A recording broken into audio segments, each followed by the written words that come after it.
नमस्कार, मैं हूं सत्यपाल और आप देख रहे हैं CWB हिंदी न्यूज। शक संवत 1947 विक्रम संवत 2082 आज चैत्र मास के शुक्ल पक्ष की पूर्णिमा तिथि और दिन शनिवार है। तदनुसार अंग्रेजी तारीख 12 अप्रैल सन 2025 आज यानी शनिवार को श्री हनुमान जन्मोत्सव मनाया जाएगा। सबसे पहले आज की सुर्खियां। हरियाणा के स्कूलों में आज से 3 दिन की छुट्टी। शिक्षा विभाग ने जारी किया आदेश, कोताही बरतने वालों पर होगी कार्रवाई। बेमौसम बारिश ने बढ़ाई किसानों की चिंता। मंडियों और खेतों में भीगी तैयार गेहूं, हजारों क्विंटल अनाज खुले में भीगता रहा। हरियाणा में ज्वाइनिंग की बाट जोर रही ग्रुप डी कर्मचारियों के लिए बड़ी खुशखबरी, सरकार ने जारी किए ये निर्देश। हरियाणा में प्रवेश उत्सव पर खर्च कर सकेंगे 5,000 रुपए। पहले स्कूल मुखियाओं के पास था 500 रुपए का बजट, अब 10 गुना बढ़ाया। पुलिस में SPO की भर्ती, 21 अप्रैल को होगा इंटरव्यू। एग्रीमेंट के आधार पर चयन, 20,000 रुपए मिलेगी सैलरी। हीरो स्प्लेंडर प्लस की नई रेंज भारत में लॉन्च। 78,926 शुरुआती कीमत में 73 किलोमीटर प्रति लीटर का माइलेज। पासपोर्ट में जीवन साथी का नाम जुड़वाना हुआ अब बेहद आसान। अब ये होगी नई प्रक्रिया, बताएंगे पूरी अपडेट। और अब खबरें विस्तार से। हरियाणा में मौसम ने एकदम से करवट ली है। पिछले काफी समय से लोगों को भीषण गर्मी का सामना करना पड़ रहा था, लेकिन अब बरसात और तेज हवा के चलते तापमान में गिरावट दर्ज की जा रही है। लोगों को गर्मी से कुछ राहत मिलती हुई नजर आई है। प्रदेश के कई जिलों में बरसात, तेज हवाएं और आंधी चली है। पानीपत, नूंह, पंचकुला, कुरुक्षेत्र, फरीदाबाद, गुरुग्राम, सोनीपत, करनाल, जींद, भिवानी, कैथल, पलवल, चरखी दादरी के बाडा, सिरसा के डबवाली और फतेहाबाद के रतिया व भूना में बारिश हुई है। रतिया और नरवाना व गोला चीका में कुछ देर ओले भी गिरे। नारनौल में 14.5 mm बारिश रिकॉर्ड की गई है। बारिश के कारण सोनीपत, चरखी दादरी के बाडा, करनाल, कैथल और समालखा में मंडियों में पड़ी फसल भीग गई। इसका कारण मंडियों में गेहूं का समय पर उठान नहीं हो पाना है। रोहतक, हिसार, रेवाड़ी, महेंद्रगढ़ और झज्जर में बादल छाए रहे। यहाँ शाम को आंधी भी चली। मौसम विभाग के मुताबिक 14 अप्रैल तक बारिश होने की संभावना है। उसके बाद लोगों को हीट वेव का सामना करना पड़ सकता है। बता दें कि 12 अप्रैल को भी प्रदेश के कई जिलों में बारिश हो सकती है। मौसम विभाग की ओर से कुरुक्षेत्र, जींद, भिवानी, रोहतक, चरखी दादरी, फरीदाबाद, पलवल, कैथल, रेवाड़ी और महेंद्रगढ़ में बारिश को लेकर ऑरेंज अलर्ट जारी किया गया है। तो वहीं पंचकुला, अंबाला, यमुनानगर, सिरसा, करनाल, पानीपत, सोनीपत, फतेहाबाद और हिसार में येलो अलर्ट जारी किया गया है। 14 अप्रैल के बाद तापमान में फिर से बढ़ोतरी का दौर प्रारंभ हो जाएगा। पोक्सो अधिनियम 2012 की धारा 39 के अंतर्गत सहायक व्यक्ति यानी स्पोर्ट पर्सन के पद के लिए पात्र उम्मीदवारों से आवेदन आमंत्रित किए जाते हैं। इच्छुक पुरुष और महिला उम्मीदवार इन पदों के लिए आवेदन कर सकते हैं। इन पदों के लिए आवेदक समाज कार्य अथवा समाजशास्त्र अथवा मनोविज्ञान या बाल विकास में स्नातकोत्तर डिग्री अथवा बाल शिक्षा एवं विकास तथा संरक्षण मुद्दों में न्यूनतम 3 वर्षों के अनुभव के साथ स्नातक होने चाहिए। आवेदकों को कोई भी आवेदन शुल्क जमा नहीं करना होगा। इंटरव्यू की तिथि 22 अप्रैल है। इन पदों के लिए उम्मीदवारों को ऑफलाइन माध्यम से आवेदन भेजने होंगे। हरियाणा के सभी स्कूलों में 12 अप्रैल यानी आज से लगातार 3 दिन की छुट्टी रहेगी। इस बारे में शिक्षा विभाग ने पत्र जारी कर दिया है, जिसमें सभी स्कूल संचालकों को 3 दिन स्कूलों को बंद रखने के लिए कहा गया है। ऐसे में एडमिशन के समय में लगातार आ रही इन छुट्टियों की वजह से न केवल बच्चों की पढ़ाई शुरुआत में ही बाधित हो रही है, बल्कि स्कूलों में हो रहे दाखिलों पर भी असर पड़ना तय है। अप्रैल महीने में दाखिलों का दौर होता है, मगर इस बीच इस प्रकार अप्रैल में कई त्योहार आ गए हैं, जिससे कि इस माह में कम ही दिन स्कूल खुल रहे हैं। अब शिक्षा विभाग ने एक लेटर जारी कर शनिवार से सोमवार तक सभी स्कूलों को बंद रखने के आदेश जारी किए हैं, जिसके तहत 12 अप्रैल शनिवार यानी आज दूसरे शनिवार की छुट्टी रहेगी। तो वहीं कल यानी 13 अप्रैल को रविवार की छुट्टी रहेगी। वहीं 14 अप्रैल को डॉक्टर भीमराव अंबेडकर जयंती के अवसर पर भी स्कूलों में छुट्टी रहेगी। ऐसे में अब 3 दिन लगातार सभी स्कूल बंद रहेंगे। इस बारे में शिक्षा विभाग की ओर से भी आदेश जारी किए हैं कि किसी भी क्रियाकलाप हेतु बच्चों को छुट्टी के दौरान स्कूल में न बुलाया जाए। उक्त मामले में किसी भी कोताही के लिए संबंधित स्कूल का मामला उच्च अधिकारियों को प्रेषित कर विभागीय व प्रशासनिक कार्रवाई के लिए स्कूल मुखिया स्वयं जिम्मेदार होगा।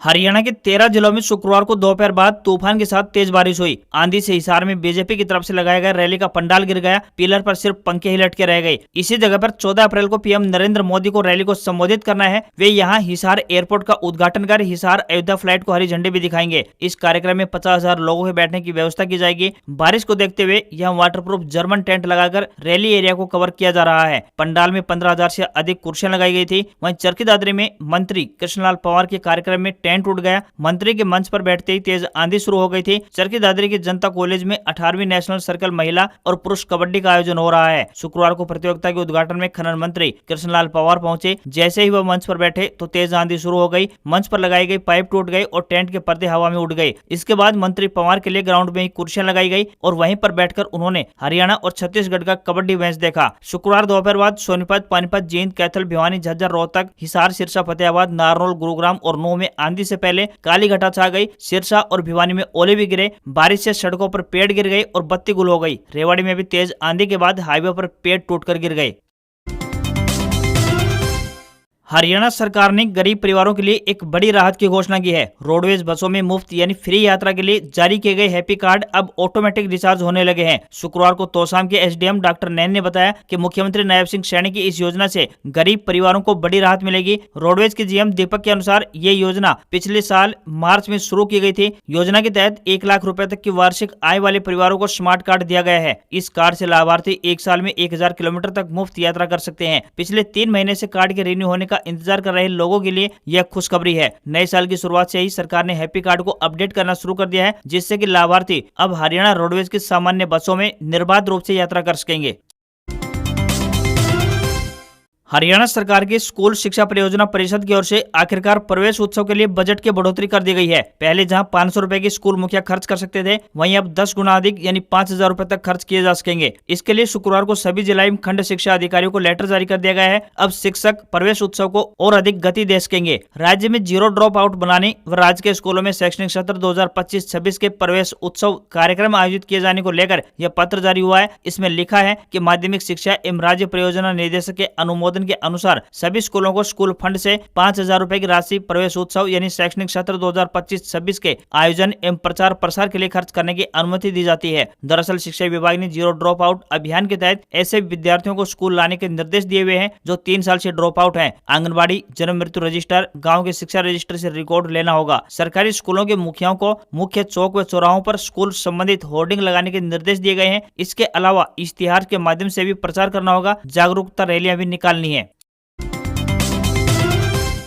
हरियाणा सरकार कांग्रेस विधायक और रेसलर विनेश फोगाट को एक नहीं बल्कि 2 प्राइज देगी। इसमें 4 करोड़ रुपए का कैश अवार्ड और हरियाणा शहरी विकास प्राधिकरण यानी HSVP का एक महंगा प्लॉट शामिल है। दरअसल सीएम नायब सिंह सैनी ने विनेश को 3 ऑप्शन दिए थे, जिसके बाद विनेश ने 4 करोड़ कैश के साथ प्लॉट भी मांग लिया। विनेश फोगाट ने खेल विभाग को चिट्ठी लिखकर अपनी डिमांड बताई है। उधर खेल विभाग ने प्राइज देने की प्रक्रिया शुरू कर दी है। विभाग के सूत्रों का कहना है कि विनेश को 3 विकल्प दिए गए थे और अगर वह तीनों चुनती तो भी सरकार पूरा करती, लेकिन उन्होंने सिर्फ 2 ही चुने हैं। वहीं हरियाणा सरकार की सिंचाई मंत्री श्रुति चौधरी ने कहा, एक प्लेयर को लेकर व्यक्तिगत टिप्पणी करना अच्छी बात नहीं है। उन्होंने हमारे देश को रिप्रेजेंट किया है, ग्रामीण लेवल से उठकर देश का नाम रोशन किया है। सीएम साहब ने अपनी जुबान दी थी तो उन्होंने इसे कायम रखा और आगे बात रखी।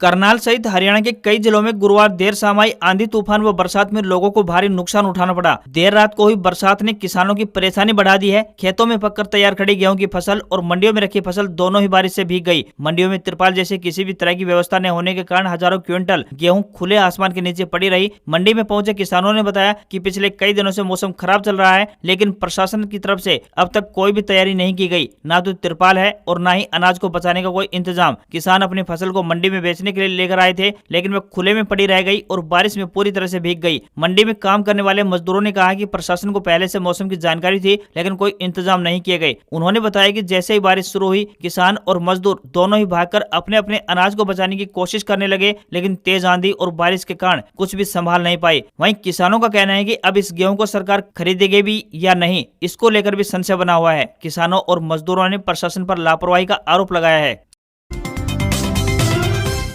गुरुग्राम में मुख्यमंत्री नायब सिंह सैनी ने शुक्रवार की सुबह द्वारका एक्सप्रेसवे के किनारे बसाई जा रही ग्लोबल सिटी का दौरा किया। यहाँ उन्होंने देश विदेश से पहुंचे निवेशकों से बैठक कर ग्लोबल सिटी के बारे में विस्तार से सरकार की प्लानिंग बताई। यहाँ 1 लाख करोड़ रुपए की निवेश क्षमता रहेगी और सीधे तौर पर 16 लाख लोगों को फायदा पहुंचेगा और 1 लाख नए रोजगार मिलेंगे। पत्रकारों से बातचीत के दौरान अभय चौटाला की ओर से हिसार एयरपोर्ट के पास जमीन में निवेश में गड़बड़ी के आरोपों के सवाल पर मुख्यमंत्री नायब सिंह सैनी ने कहा कि अम्बेडकर जयंती पर पीएम फिलहाल तो एयरपोर्ट का उद्घाटन करेंगे, अगर किसी ने गड़बड़ी की है तो उसकी भी जांच होगी। भ्रष्टाचार के मामले में सरकार जीरो टॉलरेंस की नीति पर काम कर रही है। उन्होंने बताया कि 1003 एकड़ में बनने वाली ग्लोबल सिटी के पहले चरण में 940 करोड़ रुपए खर्च के साथ 587 एकड़ पर काम 31 जनवरी 2026 तक पूरा हो जाएगा। इसे अंतर्राष्ट्रीय मानकों के आधार पर विकसित किया जाएगा, जिसमें रेजिडेंशियल, कॉमर्शियल के अलावा अस्पताल, स्कूल और कॉलेज भी बनाए जाएंगे।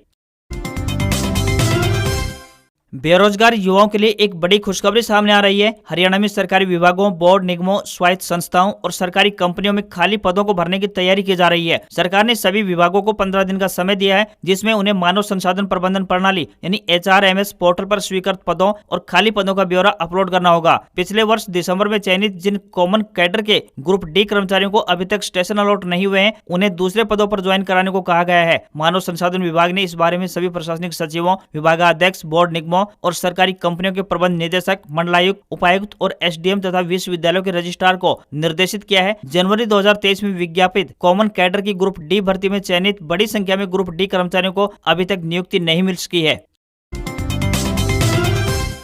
हरियाणा में ग्रुप डी में चयनित हुए कर्मचारियों को ज्वाइनिंग नहीं मिलने पर मुख्य सचिव अनुराग रस्तोगी ने नाराजगी जाहिर करते हुए इस संबंध में विभागों को एक पत्र लिखा है। इस पत्र में उन्होंने कहा है कि साल 2023 में निकाली गई ग्रुप डी की भर्ती में चयनित हुए नवनियुक्त कर्मचारियों को समायोजित नहीं किया जा रहा है, जबकि दिसंबर 2024 में इनकी ज्वाइनिंग के आदेश जारी हो चुके हैं। मुख्य सचिव ने पत्र में लिखा, 27 दिसंबर 2024 और 15 जनवरी 2025 को जारी हुए आदेश को लेकर यह देखा गया है कि कुछ विभागों ने विभिन्न कारणों से अभी तक ज्वाइनिंग नहीं दी है। इस संबंध में सरकार ने फैसला लिया है कि कर्मचारियों को ग्रुप डी पद पर समायोजित किया जाना है। इस संबंध में निर्देश जारी किए गए हैं कि सामान्य संवर्ग के ग्रुप डी कर्मचारी जो अपने अपने विभागों में कार्यभार ग्रहण नहीं कर सके हैं, उन्हें उनकी सहमति प्राप्त करने के पश्चात ही उसी आवंटित जिले में किसी उपयुक्त पद पर समायोजित किया जाए। यदि इसके बावजूद भी कोई कर्मचारी शेष रह जाता है तो कारण सहित मामला निदेशालय मानव संसाधन विभाग को भेजा जाए।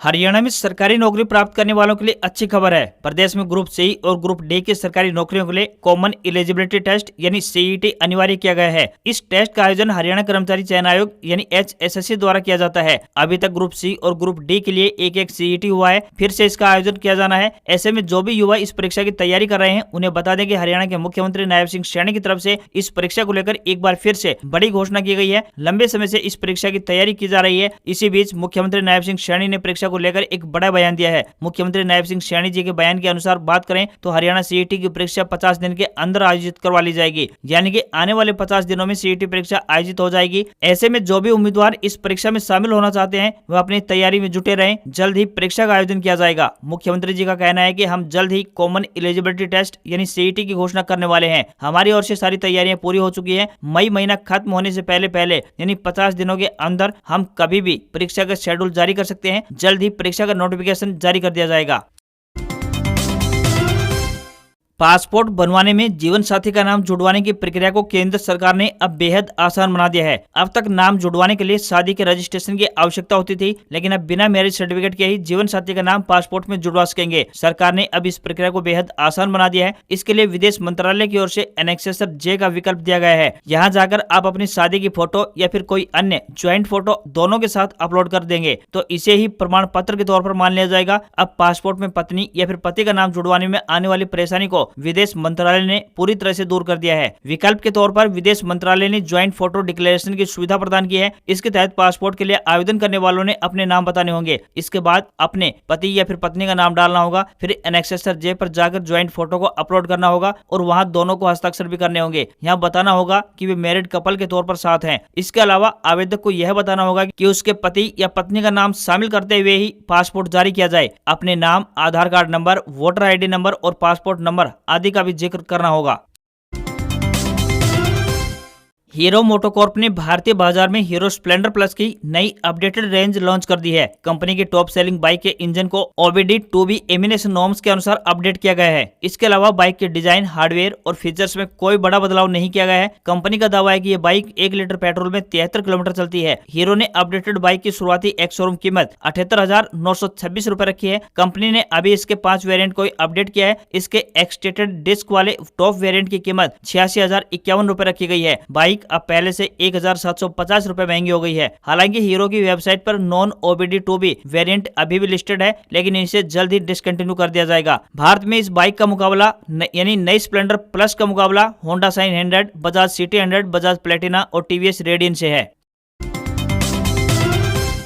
हफ्ते के आखिरी कारोबारी दिन भारतीय बाजार में सेंसेक्स 1310 अंक की तेजी के साथ 75,157 के स्तर पर क्लोज हुआ। निफ्टी में भी करीब 429 अंकों की तेजी रही और ये 22,829 के स्तर पर क्लोज हुआ। NSE के 50 शेयरों में से 46 में तेजी रही। मेटल सेक्टर सबसे ज्यादा यानी 4.09%, consumer durables 3.19%, pharma 2.43%, oil and gas 2.20% और ऑटो 2.03% चढ़कर बंद हुए। 9 अप्रैल को चीन को छोड़कर अन्य सभी देशों पर रेसिप्रोकल टैरिफ को 90 दिनों के लिए टालने के अमेरिकी राष्ट्रपति के फैसले के बाद वहां का बाजार 12% चढ़कर बंद हुआ था। वहीं अगले दिन सुबह यानी 10 अप्रैल को एशियाई बाजारों में 10% तक की तेजी आई। वहीं 10 ग्राम 24 कैरेट सोने का दाम 3,192 रुपए बढ़कर 93,353 रुपए पर पहुंच गए हैं। 1 किलोग्राम चांदी की कीमत 2,260 रुपए बढ़कर 92,929 रुपए प्रति किलो पहुंच गई है। दिल्ली में 10 ग्राम 22 कैरेट सोने की कीमत 87,600 रुपए और 10 ग्राम के ही 24 कैरेट सोने की कीमत 95,555 रुपए पहुंच गई है। आज खबरों में बस इतना ही। देखते रहिए आपका अपना हरियाणा का सबसे बेहतरीन news channel CWB Hindi news. नमस्कार। इसी आशा के साथ आपका दिन शुभ रहे।